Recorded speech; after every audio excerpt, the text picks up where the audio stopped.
விக்ரம் ஆஃபீஸில் விசிட்டிங் போயிருக்கான். மிஷின்லேருந்து கம்பி பட்டு அவன் கையில் அடிபட்டுருச்சு. ஹாஸ்பிட்டலில் செக் பண்ணும்போது அது குணமாகறதுக்கு ஒரு 3-4 மாதம் ஆகும்னு சொல்லிட்டாங்க.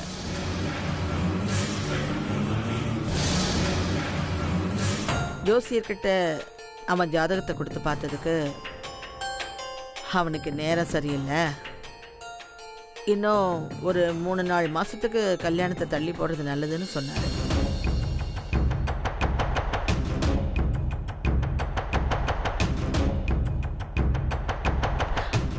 பாட்டி, விக்ரம் கையில தானே அடிபட்டிருக்கு, அதுக்கு எதுக்கு பாட்டி 3 மாசம் கல்யாணத்தை தள்ளி போடணும்? அம்மாடி, அவனுக்கு கட்டம் சரியில்லைன்னு அந்த ஜோசியர் சொல்லியிருக்காரு. மா, கை கால் இல்லாதவங்களே கல்யாணம் பண்ணிக்கிறாங்க. சின்னதா கம்பி கிழிச்சதுக்கு கல்யாணத்தை தள்ளி போடணுமா? டேய், உன் பொண்ணு கல்யாணம் நடக்க கூடாதுன்னு சொல்லிட்டு இருக்காங்க, நீ பாட்டுக்கு சைலண்டா இருக்க. ஏதாவது பேசுற? இரு இரு இரு. சம்மந்தி, சொந்தக்காரங்களுக்கெல்லாம் கல்யாண தேதி சொல்லியாச்சு. இப்ப கல்யாணம் தள்ளி போனா எங்க பொண்ணல்ல குத்தம் சொல்லுவாங்க. ஆமாங்க, என் பொண்ணுக்கு முதல் தடவையா நிச்சயமாய் கல்யாணம் தள்ளி போனா நல்லாவா இருக்கும்? யார் என்ன சொன்னா என்னம்மா, ஸ்ரீஜா தான் விக்ரமுக்கு மனைவி. இதுல எந்த ஒரு மாற்றமும் கிடையாது. என்ன நம்புங்க. நம்பிக்கை இல்லாமல்லாம் இல்ல சம்பந்தி. ஒரு பொண்ணா அவ மனசு எப்படி கஷ்டப்படுன்னு நீங்களே கொஞ்சம் யோசிச்சு பாருங்க. சம்பந்தி, அந்த பிள்ளைக்கு நேரம் சரியில்லை. நான் என் பிள்ளைய நம்பித்தான் இருக்கேன். நான் நல்லா பார்த்துப்பேன் பாட்டி. ஸ்ரீஜா, அம்மாடி, எனக்கு நல்லா தெரியும். ஆனா நான் சொல்றத கொஞ்சம் யோசிச்சு பாருமா. நான் ஏதாவது ஒண்ணு சொன்னா அதுல கண்டிப்பா அர்த்தம் இருக்கும்.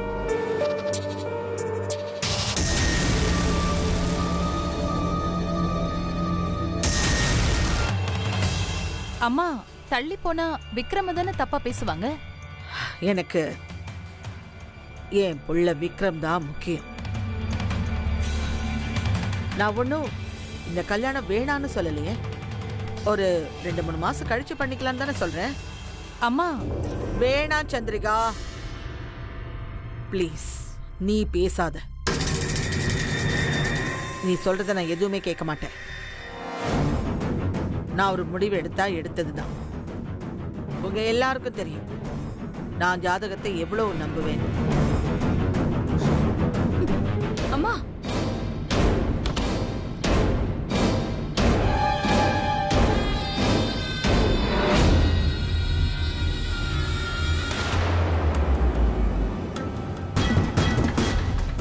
ஸ்ரீஜா, நீ ஒன்றும் கவலைப்படாத.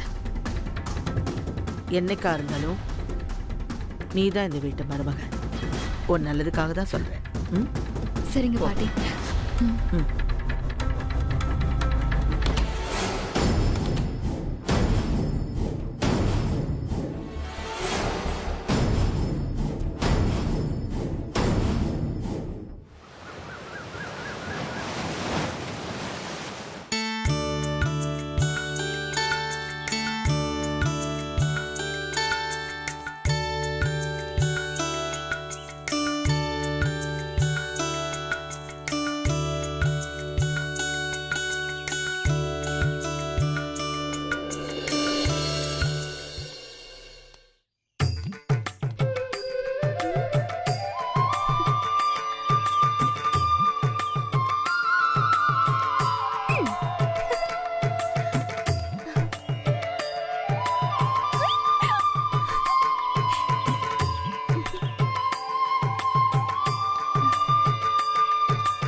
வீட்டுக்குள்ளேயே மரமெல்லாம் முளைச்சிருக்கு. இது செடியா? பெருசா இருக்கு. பெரிய வீடு போல இருக்கே.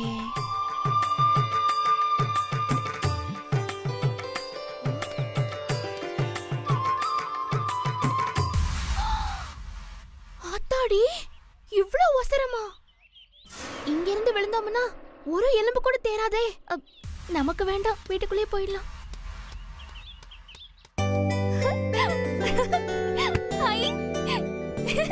நல்லா இருக்கே. நல்லா இருக்கு. ஆத்தாடி, எவ்வளோ பெரிய பெஞ்சு. தலகாணி வேற. எம்புட்டு தலகாணி. இந்த வீட்டை விட்டு போகும்போது அம்மா கிட்ட சொல்லி நம்ம வீட்டுக்கும் இதே மாதிரி ஒண்ணு வாங்கிட்டு போனோம்.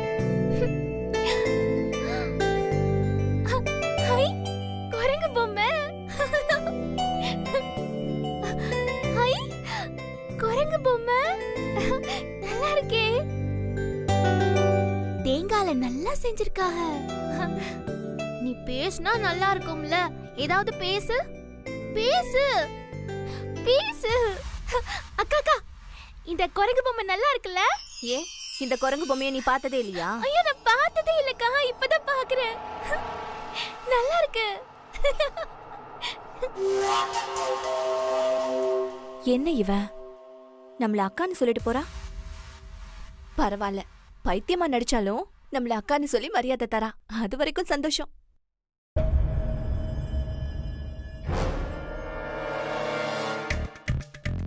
அப்படி என்ன இவ யோசிச்சுக்கிட்டு இருக்கா? ஏதாவது கேட்டா நம்மளை திட்டி தொலைவா. நம்மளால கேட்காமையும் இருக்க முடியாது. சரி விடு, என்ன நடந்தாலும் பார்த்துக்கலாம். வாயை திறந்து கேட்டுற வேண்டியதுதான். சந்திரிகா, என்ன யோசிச்சுக்கிட்டு இருக்க? இல்லை, என்னன்னு சொன்னா நான் ஏதாவது கொஞ்சம் உதவி பண்ணுவேன்ல. எங்க அம்மாவை பத்தி தான். அத்தையா? அவங்க என்ன பண்ணாங்க? அவங்க எதுக்கு ஸ்ரீஜா கல்யாணத்தை தள்ளி போடணும்? விக்ரம் கையில அடிபட்டதுன்னு சொன்னதெல்லாம் சும்மா ஏமாத்து வேலை. வேற ஏதோ ஒரு காரணத்துக்காக தான் அம்மா கல்யாணத்தை தள்ளி போட்டிருக்காங்க. ஆமாமா, எனக்கும் அப்படிதான் தோணுது. எனக்கு என்ன தோணுதுன்னா, அத்தை மறுபடி ஜாதகம் பார்த்துருப்பாங்க. அந்த ஜோசியர் ஏதாவது தோஷம் அது இதுன்னு சொல்லியிருப்பான். அதனால தான் அத்தை கல்யாணத்தை தள்ளி வைக்கலாம்னு சொல்லியிருப்பாங்க. ஏமா, இது ஏன் விக்ரமோட ஏற்பாடா இருக்கக்கூடாது? இல்ல, விக்ரம் கல்யாணத்தை நிறுத்த தான் பாப்பான், தள்ளி போட யோசிக்க மாட்டான். இது அம்மாவோட முடிவுதான். ஆனா இந்த முடிவுக்கு பின்னாடி இருக்கிற காரணம் என்னன்னு தான் தெரிய மாட்டேங்குது. அது என்ன வேணா இருந்துட்டு போட்டோம். நாம இன்னொரு முறை ஜோசியரை ஏற்பாடு பண்ணி அவரை வீட்டுக்கு கூட்டிட்டு வந்து விக்ரம் ஜாதகத்தை பார்க்க வைப்போம். உடனே கல்யாணம் பண்ணணும். அப்படி இல்லைன்னா விக்ரம்க்கு ஆபத்து அது இதுன்னு ரீல் விடுவோம். அம்மா இதுக்கு ஒத்துக்க மாட்டாங்க. அது நம்ம செட்டப்னு ஈஸியா கண்டுபிடிச்சிருவாங்க. அதுவும் சரிதான். சந்துக்குட்டி, இப்ப என்ன, அத்தை ஏன் விக்ரம் கல்யாணத்தை தள்ளி போட்டாங்கன்னு உனக்கு தெரியணும், அவ்வளவுதானே? டோன்ட் வரி டார்லிங், அது என்கிட்ட விட, நான் பாத்துக்கிறேன். ஐயா சாமி, நீங்க எனக்கு எதுவுமே பண்ண வேண்டாம். இது வரைக்கும் பண்ணதே போதும். சந்திரிகா, என்ன நம்புமா. நான் கண்டிப்பா இந்த விஷயத்தை எப்படியாவது கண்டுபிடிச்சிருவேன். நான் தான் சொல்றேன்ல, நான் பாத்துக்கிறேன்னு. இல்ல சந்திரிகா, நான் என்ன சொல்ல வரேன்னா, நான் தான் சொல்லிட்டேன்ல, வெளியே போயா. சரி, இந்த காலத்துல பொண்டாட்டிங்களா யார் தான் புருஷன் பேச்ச மதிக்கிறீங்க?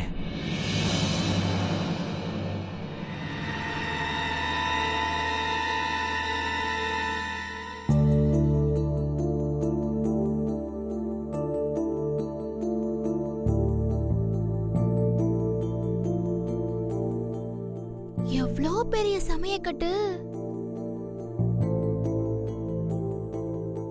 எவ்வளோ பாத்திரம் இருக்கு. ஆத்தாடி, இம்புட்டு இருக்கு. நம்ம ஊர்ல கல்யாண காட்சிக்குதான் இம்புட்டு பொருளை வச்சு சமைப்பாக. இவக தினம் தினம் திருவிழா கணக்குல சமைச்சு தின்னே தீப்பாங்க போல இருக்கே.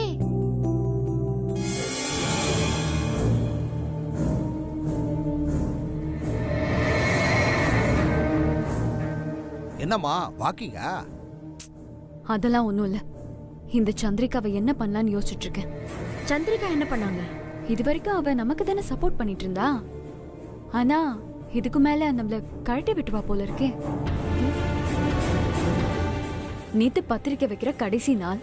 ஆனா ஒரு நாளைக்கு முன்னாடி பாட்டி கல்யாணம் வேண்டான்னு சொல்றாங்க. அப்போ ஏதோ ஒரு பிளான் இருக்கு. காணாம போன பிரீத்திய கூட்டிட்டு வந்துட்டாங்க. அப்போ பிரீத்திக்கும் விக்ரம்க்கும் கல்யாணம் பண்ணி வைக்க பிளான் பண்றாங்க. அப்படி அவங்க பிளான் பண்ணா இந்த வீட்ல போட்டி சந்திரிகாக்கும் பிரீத்திக்கும் மட்டும்தான் இருக்கும். நமக்கு எந்த வேலையும் இருக்காது. ஸ்ரீஜா, அந்த ஜாதகக்கார பொண்ணே நீதாமா? உன்னை விட்டுட்டு பிரீத்தியை எப்படி கல்யாணம் பண்ணி கொடுப்பாங்க? இங்க யாரையும் நம்ப கூடாது. அப்படி அவங்க எனக்கு கல்யாணம் பண்ணி வைக்கணும்னு நினைச்சிருந்தா எதுக்கு கல்யாணத்தை தள்ளி போடணும்? அதுவும் சரிதான். இப்போ நம்ம ரொம்ப உஷாரா இருக்கணும். என்ன நடந்தாலும் விக்ரம மட்டும் விட்டு கொடுத்துடவே கூடாது. அவங்க என்ன பண்ணாலும் அவங்கள பத்தின செய்தி எனக்கு உடனே வரணும். அதுதான் உங்க வேலை. சரி சரி சரி. சந்திரிகாவோட மூவ் என்னன்னு அப்பப்ப எனக்கு அப்டேட் பண்ணணும்.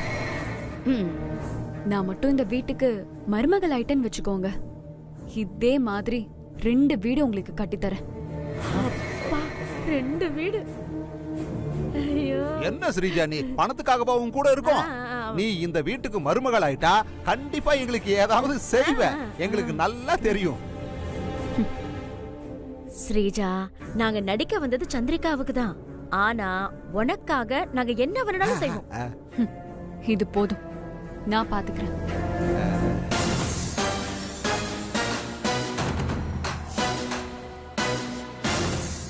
விக்ரம நான் கல்யாணம் பண்றதுக்கு யாரு தடையா வந்தாலும் அவங்கள ஓட ஓட விரட்டிட்டு விக்ரம நான் அடைஞ்சே தீருவேன்.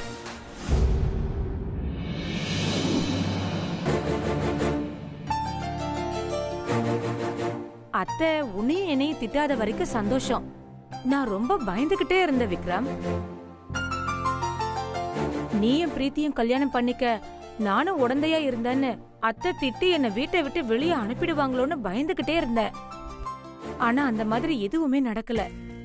இல்ல சித்தி, பாட்டி மாறிட்டாங்க.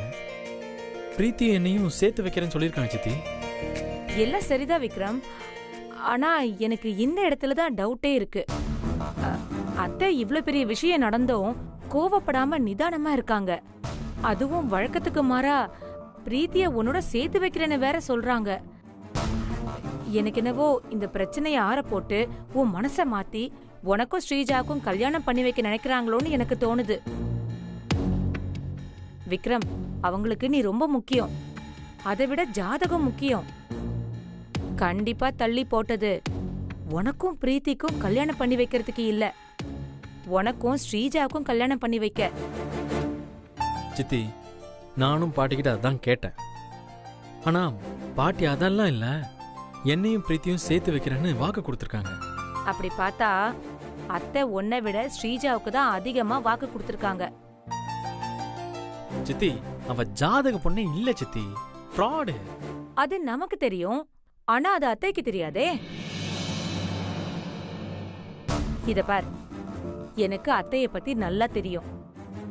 இப்ப அவங்க உன்னை சமாதானப்படுத்துறதுக்கு தான் இப்படி சொல்லிருக்காங்க. இல்ல சித்தி, எனக்கு பாட்டி மேல நம்பிக்கை இருக்கு. அவங்க என்னையும் பிரீத்தியும் கண்டிப்பா சேர்த்து வைப்பாங்க. எனக்கு நம்பிக்கை இல்ல விக்ரம்.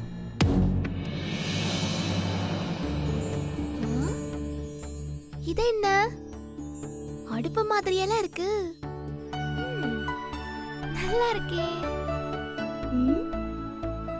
இது என்ன குழா பைப்பு?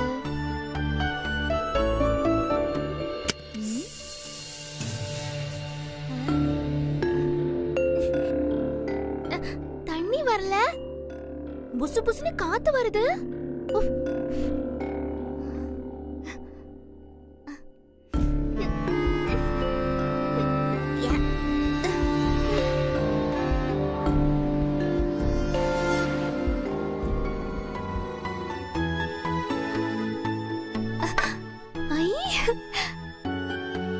இது என்ன பளபளன்னு இருக்கு?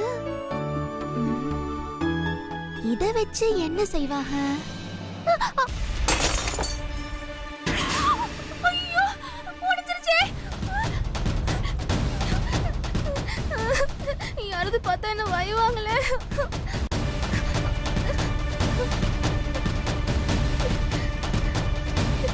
என்னை நல்லா வைய போறாங்க.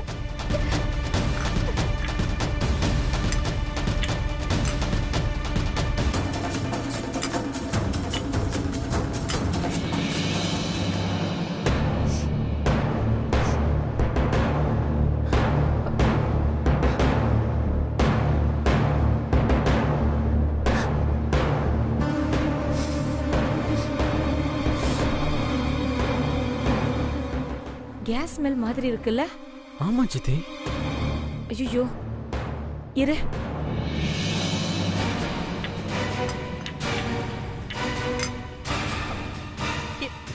என்ன இது கேஸ் ஸ்மெல்? ஆமா சந்திரிகா, எனக்கும் கேஸ் ஸ்மெல் அடிக்குது. நாகு, நாகு. அம்மா, என்னங்கம்மா? என்ன கேஸ் ஸ்மெல் அடிக்குது? திறந்து விட்டுட்டியா? ஐயோ, நான் இல்லம்மா. இவ வேற.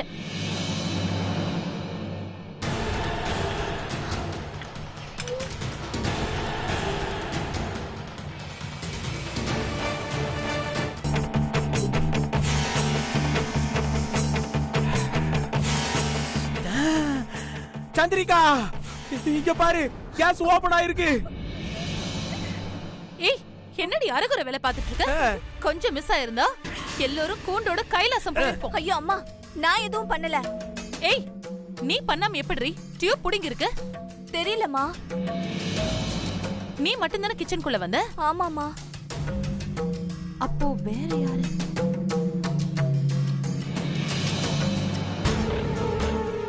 இவ பண்ண வேலை தானே அது.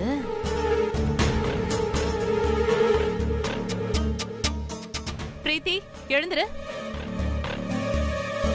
பிரீத்தி? பிரீத்தியா? ஆமா, இது இருக்கா பாரு. எழுந்துருடி. வாய். பாத்தீங்களா, எல்லாம் இவதான் பண்ணிருக்கா. எதுக்குடி டியூப புடுங்கன? நான் எதுவுமே செய்யல, சும்மா வீட்டை சுத்தி தான் பார்த்தேன். உன் பேச்சும் சரியில்லை, ஆளும் சரியில்லை. ஒரு மார்க்கமா பேசுற. ஐயோ,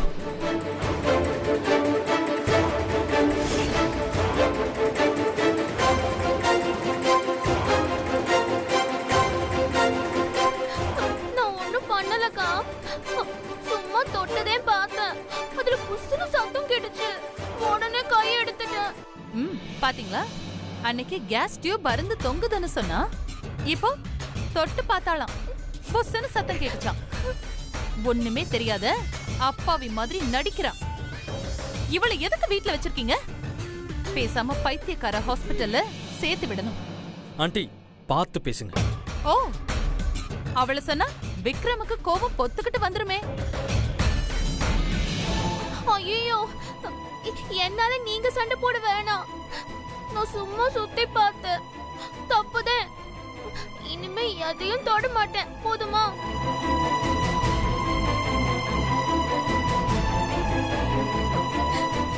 தொட மாட்டேன், சத்தியமா தொட மாட்டேன்.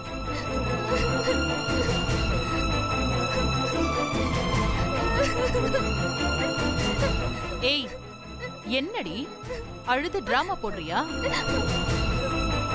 இவள முதல்ல அம்மா கிட்ட சொல்லி வெளியில அனுப்பணும். சந்திரிகா, என்ன பண்ணணும்னு எனக்கு தெரியும். அண்ணி, அவ கொஞ்ச நேரத்துல நம்மளையெல்லாம் காலி பண்ணிருப்பா. ஆண்டி, நான் அவளுக்கு சொல்லி புரிய வைக்கிறேன். அவ என்ன குழந்தையா? அத நான் சொல்லிட்டேன்ல, நீங்க போங்க. எல்லாருக்கும் இதான் பதில். போங்க, போய் வேலை பாருங்க.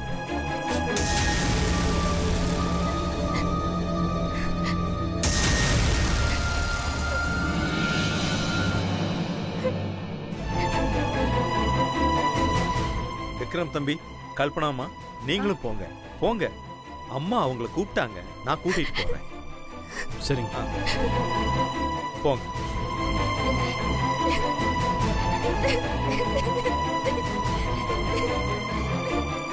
ஐயோ அம்மா, இப்படியெல்லாம் அழக்கூடாது, தைரியமா இருக்கணும். இப்படியெல்லாம் அழுதுகிட்டு ஊர் பாஷையெல்லாம் பேசிக்கிட்டு இருந்தா அவங்க ஈஸியா கண்டுபிடிச்சிருவாங்க. புரியுதாம்மா உனக்கு? இத பார், புரிஞ்சுக்க. அம்மா உன்னை கூப்பிட்டாங்க, அவங்க பேசணுமா, கண்ணை தொடச்சுக்க. வா வா.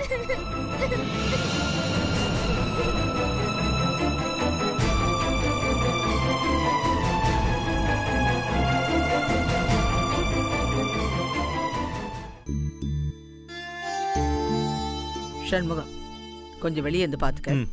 நான் இவகிட்ட கொஞ்சம் பேசணும். சரிங்கம்மா. போ, உட்கார்.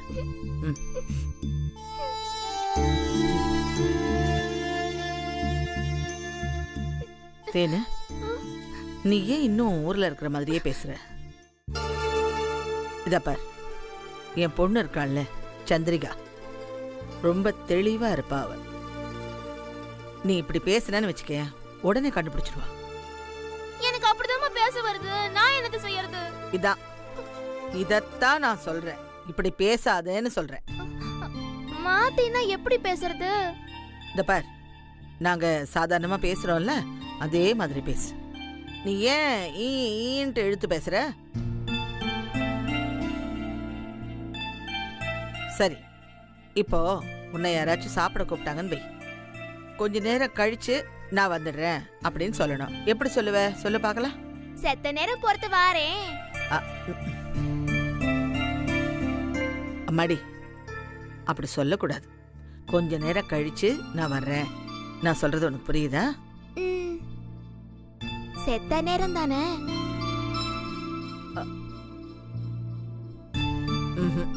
கொஞ்ச நேரம். கொஞ்சம். எங்க இன்னொரு தடவை சொல்ல பார்க்கலாம். கொஞ்ச நேரம். இன்னும் தெளிவா சொல்லு. கொஞ்ச நேரம். சூப்பர். அதான் இப்படித்தான் சொல்லணும்.